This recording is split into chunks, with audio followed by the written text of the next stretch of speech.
Merhabalar sevgili Akrep ve yükselen burcu Akrep, Ay ve Stelyum Akreplerde dinleyebilir arkadaşlar. Bakalım sevgili Akrep burcu Kasım ayında seni kariyer hayatında, aşk hayatında, sağlıkta genel olarak neler bekliyor? Yani senin için gelecek olan enerjiler nelerdir sevgili Akrep burcu? Son kez kartlarımı senin için bir karıştırıyorum. Akrep burcu arkadaşım için 2025 Kasım ayında gelecek olan enerjiler nelerdir diyorum. İlk kartımı aldım arkadaşlar. Çok anlamlı bir kart çıktı. Bakalım. Akreplerde kupa altılısı. Arkadaşlar akreplerde ne var biliyor musunuz? Böyle çok emek verdiği bir şey var Akrep burcunun. Gerçekten çok emek verdiği fakat tam olarak olayın içinde olamadığı, olayın merkezinde olamadığı, tam olarak yaşayamadığı ama çok emek verdiği bir şeyler var hayatıyla ilgili. Hayatının geneliyle ilgili. Hani böyle evet geneliyle ilgili ya. Hem duygularını ilgilendiren hem maddiyatını ilgilendiren çok emek verdiğim bir şeyler var ama Akrep'te bir gitme kafası var arkadaşlar. Akrep merkezinde değil yani bir şeyleri doyasıya yaşayamıyor gibi. Hani bir şeyler var hayatında ama çok yüzeysel, çok yapay gibi.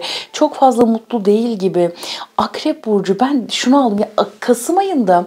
Hani şimdi kartların hepsini açacağım. Önce dikkat etmen gereken şeyleri anlatacağım. Kariyere değineceğiz, aşka değineceğiz ama sanki bu ay Akrep burcu çok duygusal olacak gibi.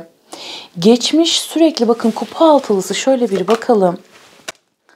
Ama bir taraftan tamamlanmak da var arkadaşlar. Devam ediyorum. İmparatoriçe. Yani evet Akrep burcu Kasım ayında kesinlikle çok duygusal olacaksın. Bir bolluk bereket enerjisi aldık. Devam edelim bakalım. Kılıç kralı. Değnek onlusu.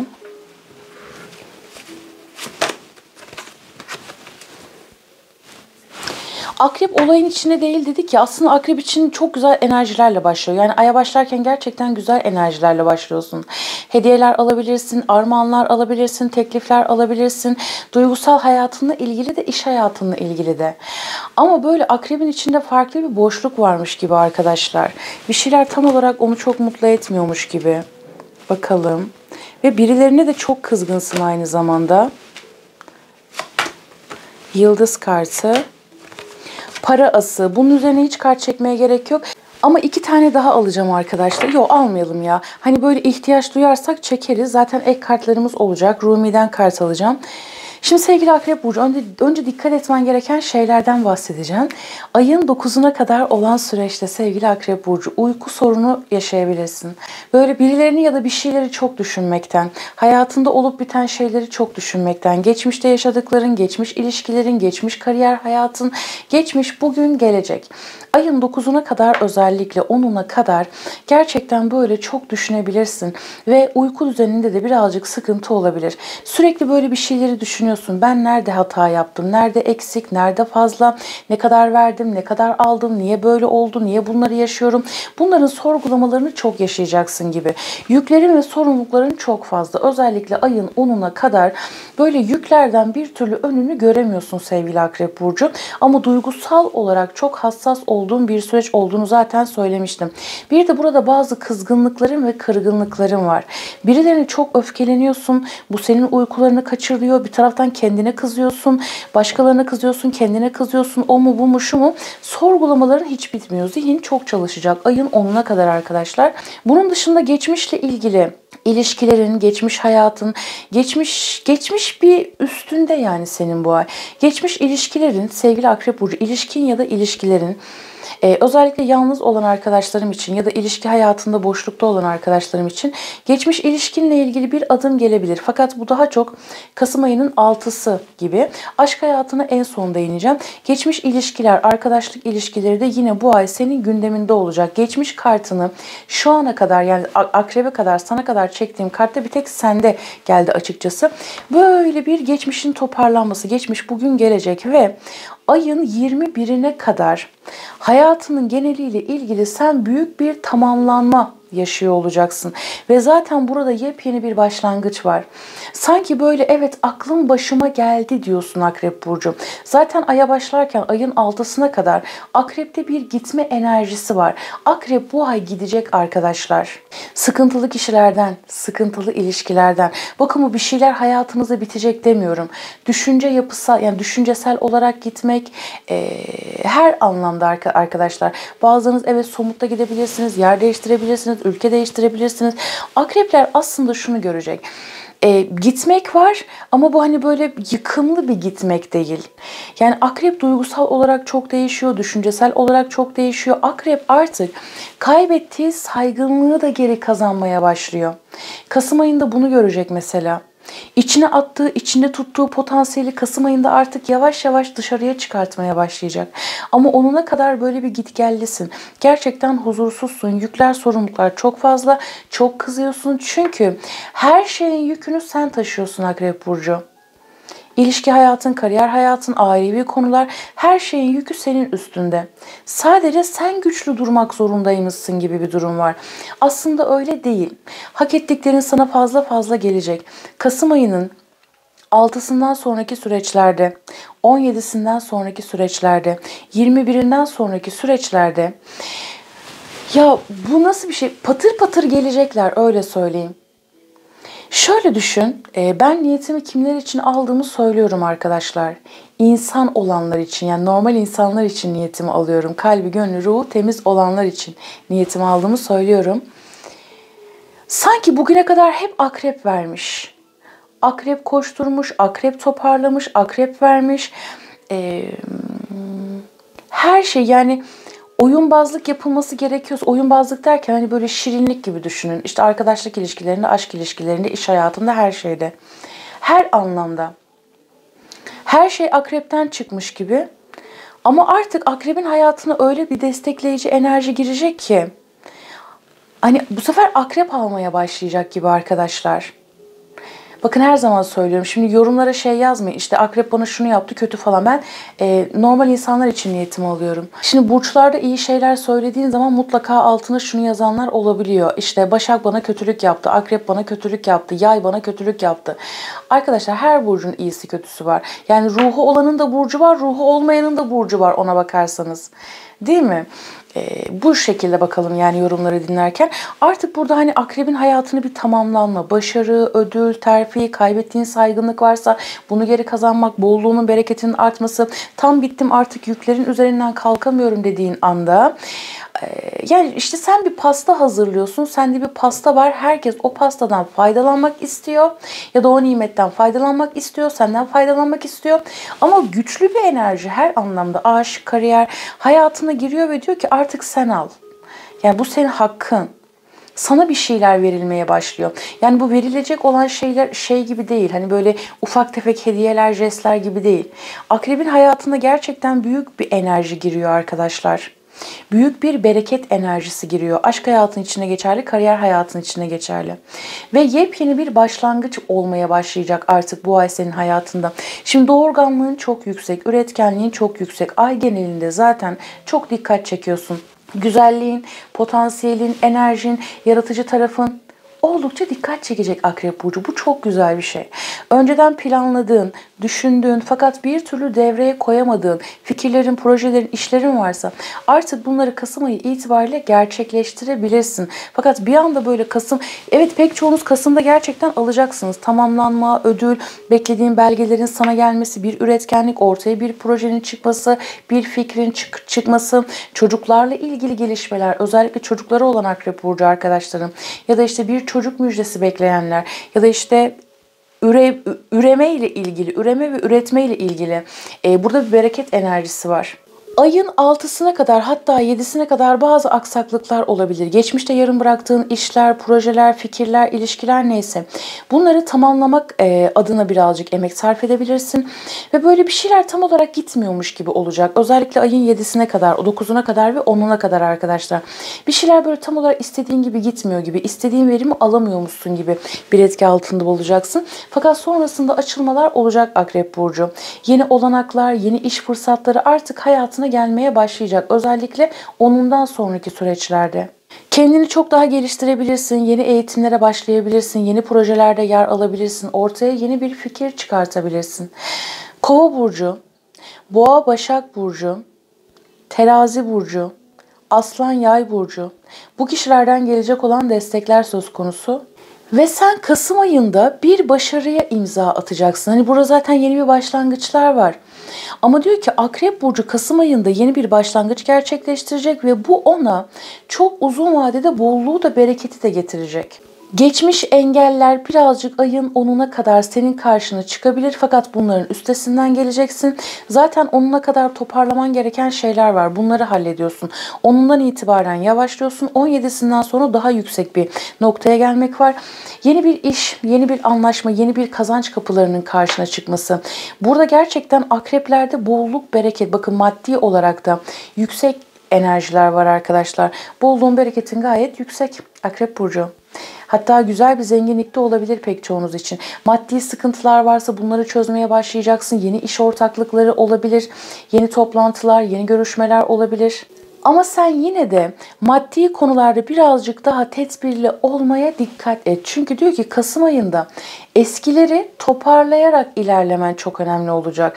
Yavaş ama sağlam adımlarla ilerlersen, bir anda kestirip atmazsan başarı senden yana. Az önce bir şey söylemiştim ya, kaybettiğin saygınlık varsa bunu da kazanacaksın Akrep burcu. Saygınlık, bolluk, bereket gelecek. Yani burada bir tamamlanma, yeni bir başlangıç ve tamamlanma. Bir döngü artık bitiyor ve bereketli bir sürece doğru geçiş yapıyorsun. Kasım'da bunu göreceksin ve önümüzdeki süreçlere de yayılacak diyor. Aşk hayatınla ilgili Akrep burcu, aşk hayatınla ilgili geçmiş bir ilişki tekrar gündemine gelebilir. Yani burada aşkla ilgili Akrep'e çok fazla söyleyebileceğim bir şey yok ama bu ay Akrep arkadaşlar böyle birden fazla kişiden teklif alabilir, beğeni alabilir. Akrepler beğenilmeyi sever zaten. Teklifler alabilir, beğeniler alabilir, jestler alabilir. Aşkla ilgili ama yalnız olanlar için yeni ve güçlü bir başlangıç var. Bu daha çok 3. hafta ve 4. hafta arkadaşlar. Yani 10'undan sonraki süreç, 17'sinden sonraki süreç çok daha baskın. Özellikle 3. hafta ve sonrası çok daha güzel şeyler olacak gibi. Ama ilk 2 hafta 6'sına kadar olan süreç, 10'una kadar olan süreç geçmiş ilişki tekrar kapını çalabilir. Geçmiş bir ilişkiyi özleyebilirsin.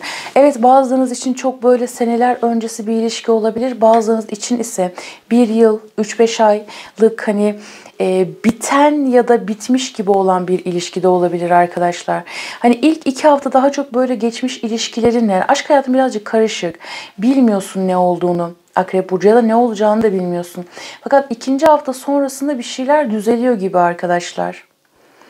Ama burada gereksiz yere kıskançlık, kızgınlık, zıtlaşma. Hani ilişki hayatınla ilgili nasıl bir şey biliyor musun? Böyle bir enerji savaşı var sanki aranızda. Enerji savaşı var aranızda arkadaşlar. Hani görmesen bile yüz yüze her şey bir enerji zaten ama bir şey var yani burada, bir zıtlaşma var. Özellikle 10'una kadar.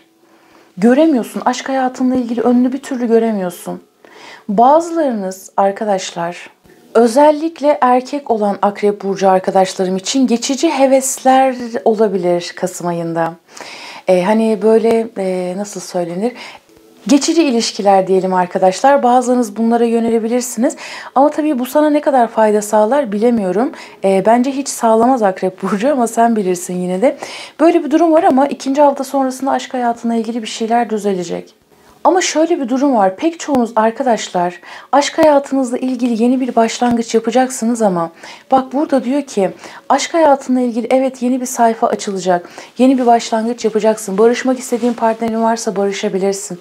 Hayatına yeni birini almak istiyorsan yeni ve güçlü bir ilişki hayatına girebilir. Ama diyor ki geçmişte yaptığın hataları yapma. Geçmişte göstermiş olduğun toyluğu gösterme. Halin, tutumun, hareketin, yani karşı tarafa güven ver diyor. İster arkadaşlar yeni bir ilişkiye başlayın, İsterseniz eski ilişkiyi canlandırmak isteyin.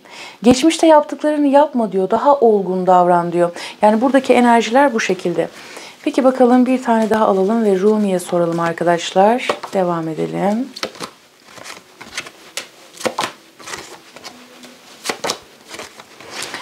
Akrepler, bu ay hisleriniz çok yüksek olacak. Gördüğünüz rüyaları, işaretlere dikkat edin. Hislerin çok yüksek olacak ve burada para konuları ile ilgili özellikle bak, kadersel olarak senin karşına bir fırsat, bir şans, bir nasip çıkıyor. Ve burada akrepler artık fakirlikten kurtuluyor. Kıtlık bilincinden kurtuluyor. Değersizlikten kurtuluyor. Hani her şeyi ben alttan aldım. Bakın yine söylüyorum. Şimdi yine alta yazmayın. Yok akrep var, düşmanım şöyle yaptı böyle. Arkadaşlar ben normal insanlar için niyetimi alıyorum. Bakın bunu 3. 4. kere söylüyorum hatta. Şimdi buradaki akrepler benim arkadaşlarım. Hani böyle her şeyi ben alttan aldım, her şeyi ben üstlendim diyen akrepler için. Ben kibar davrandıkça, ben iyi niyetli oldukça, ben alttan aldıkça benim üstüme bastılar. Beni değersiz hissettiler. Hatta pek çoğunuz iflasın eşiğine geldim, gerçekten çok kötü oldum diyen akrepler, buradan çıkıyorsunuz arkadaşlar. Tam böyle bittim derken, bakın en sevdiğim söz bu benim de, çıkıyorsun yani. Ve sen bunu içsel olarak da biliyorsun Akrep Burcu. Çıkıyorsun. Yani gerçekten sanki böyle sürekli üzerine basılmış. Sürekli üzerine basılmış. Yani olman gereken değeri ya da yaşaman gereken hayatın çok altında kalmışsın gibi Akrep Burcu. Ama bu durum düzelecek. Ve hislerin seni hiç yanıltmayacak Akrep Burcu. Ve senin kartında geldi zaten. Kupa kralım geldi arkadaşlar. Yani farklı gelir kapıları oluşacak. Farklı gelir kapıları oluşacak ve yine şunu söyleyeceğim. Pek çok Akrep Burcu'yu arkadaşlar iki kişi arasında kalabilirsiniz. Teraziye de benzer enerjiler çıkmıştı. Zaten hiçbirimiz tek bir kişiye bağlı değiliz arkadaşlar. Yani bunlar, şimdi oralara değinmeyelim de. Şimdi burada kariyer hayatına ilgili hisler çok yoğun. Gerçekten hislerin seni yanıltmayacak. Hislerine bu ay çok güven. Akrep Burcu, temiz enerjilerde olacaksın çünkü. İki gelir kapısı birden oluşturma. Pek çoğunuz evet iki kişi, iki ilişki arasında kalabilirsiniz. Burada Akrep'te çok gizemli bir şeyler var arkadaşlar. Gizemli bir şeyler var. Ve burada akrep mana aleminde de hani inanç olarak daha çok yükseleceksin. Zaten geçtiğimiz süreçlerde çok yükselmişsin. Daha da böyle bir doyuma ulaşmak var. Manadan maddeye de düşüyorsun artık Akrep Burcu. Bakalım, devam edelim arkadaşlar. Zaten şu da var, hani duygusal olarak da bir özgür olmak istiyorum diyorsun. Hayatımı yaşamak istiyorum, özgür olmak istiyorum. Duygusal hayatımda da özgür olmak istiyorum. Hani ben artık her şeyi doyasıya yaşamak istiyorum diyor Akrep Burcu. Bunu yaşamak için fırsatlar da oluşacak. Bir bilge her iki dünya içinde rahmettir. Akrebe bilgi de geliyor arkadaşlar. Rüya yoluyla, hislerle, vahiy de diyebilirsiniz. Kadehlerin ası, aşk şarabıyla sarhoş oldum. Arkadaşlar pek çok Akrep Burcu burada işte Ayşe'ye, Fatma'ya, Hayriye'ye aşığım derken gerçek aşkın nereden geldiğine, yani böyle Allah aşkı çok artacak gibi. Maneviyatın daha da çok artacak bu ay sevgili Akrep Burcu ve gerçekten çok böyle bu ay o kadar çok temizlendiğini hissedebilirsin. Şimdi mesela arkadaşlar bu aşk ilişkilerinde de hani herkes böyle her aşk yaşayan kendisini ikizel Ebru eşi zannediyor ya, aşko kuşko, canım cicim, öyle bir şey değil tabii ki yani bu. Hani karşındaki kişiyi mesela aşkla ilgili, bu tabii hayatının genelinde. Karşındaki kişiye o aşkı hissettiğinde şu kelimeyi söyleyebiliyorsun. Yani diyorsun ki o benim Rabbime giden en güzel yolculuğum. Bak burada maneviyat ciddi anlamda yükselecek Akrep Burcu ve çok temiz enerjiler var. Hani o zaman işte o gerçek aşkı bulduğunda, maneviyatla onu bütünleştirdiğinde orada bolluk da geliyor, bereket de geliyor. Aşkın en güzel halini yaşıyorsun, en temiz halini yaşıyorsun. Hayatı çok daha lezzetli bir şekilde yaşıyorsun. Kötüyü kötü olarak görmüyorsun. Yani akreplerde böyle temiz enerjiler aktı arkadaşlar. Maşallah diyelim. Şimdi bakalım bu kartlardan ne gelecek diyelim. Alamadım, yani alacaktım, kartları düşürdüm. Sevgili Akrep Burcu'na gelecek olan mesajlar nelerdir diyelim. Buraya kadar geldiysen, abone değilsen lütfen abone olmayı unutma. Sen de bu güzel enerjilere dahil ol. Akrep Burcu inek ruhu geldi. Mucizelerin sonu yok. Mucizeleri göreceksin sevgili Akrep Burcu. Mucizelerin sonu yok. Ve burada diyor ki gerçekten merkezinde kal, evinde kal, merkezinde kal, kendinde kal.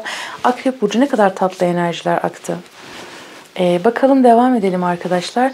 Buradan ne gelecek diyelim. Akrep Burcu arkadaşım için. Ve telefon. Haberleşme, iletişime geçme isteği, konuşma ihtiyacı. Zaten senin de böyle konuşup dertleşmeye ihtiyacın var. Gerçekten gerçekliği yaşamaya ihtiyacın var. Gerçek dostluk, gerçek hayat, gerçek yaşam. Evet, burada para var, bolluk, bereket var. Çok güzel. O ne kadar güzel. Ama hani onlar tek başına yeterli değil ya arkadaşlar. Yani peki böyle yani tam böyle bir bütün olmak var. Bir haber alabilirsin Akrep Burcu. Haber beklediğin biriyle çok böyle derin bir konuşma yapabilirsin. İçini dökebilirsin. O sana içini dökebilir. Bakalım, devam edelim.